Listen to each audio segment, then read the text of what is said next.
नमस्कार दोस्तों, आज मैंने ऐसी कहानी पढ़ी जो मेरे दिल को छू गई। सोचा आप लोगों के साथ शेयर कर लूं।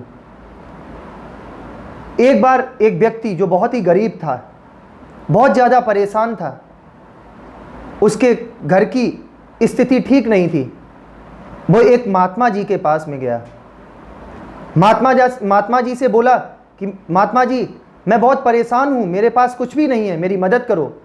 महात्मा जी ने ऐसा सुनकर उस व्यक्ति से कहा, ठीक है, मैं तुम्हारी मदद के लिए तैयार हूं। और उन्होंने एक चमकीला पत्थर उस व्यक्ति को दे दिया।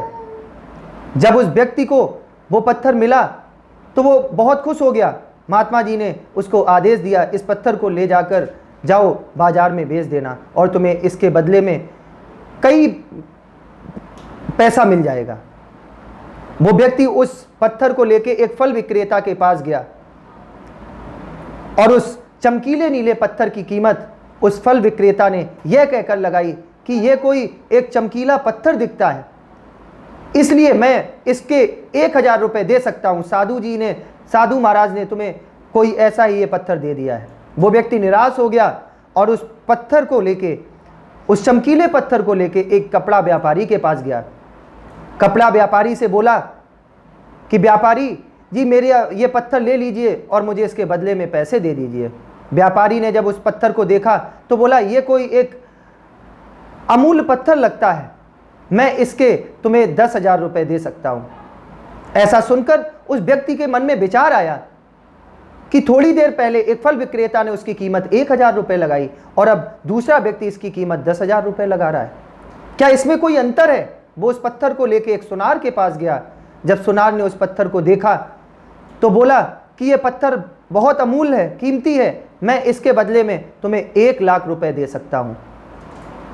वो व्यक्ति प्रसन्न हुआ, लेकिन उसके मन में फिर एक सोच उत्पन्न हुई कि क्या यह पत्थर अमूल्य है? तो वो उस पत्थर को लेके एक हीरे व्यापारी के पास गया। हीरे व्यापारी ने जब उस पत्थर को देखा तो बहुत खुश हुआ, आश्चर्यजनक तरीके से बोला कि अगर मैं इस पत्थर के बदले में अपनी सारी संपत्ति बेच के भी तुम्हें दे दूं तो मैं इस पत्थर की कीमत तुम्हें नहीं दे सकता। तो हमें इस कहानी से क्या शिक्षा मिलती है? दोस्तों, हमेशा याद रखो, हमें कभी भी किसी के नेगेटिव थॉट्स में नहीं पड़ना चाहिए। लोग हमारे बारे में क्या सोचते हैं, ये उनका नजरिया है। हमें अपने काम के प्रति सच्ची ईमानदारी के साथ लगे रहना चाहिए और एक समय जरूर आता है उस हीरे व्यापारी की तरह जो आपकी कीमत को जरूर समझता है और आप एक सफलता की उच्च श्रेणी पर पहुंच जाते हैं।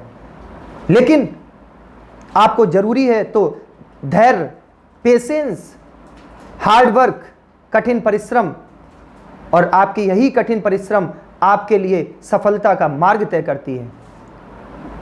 धन्यवाद दोस्तों।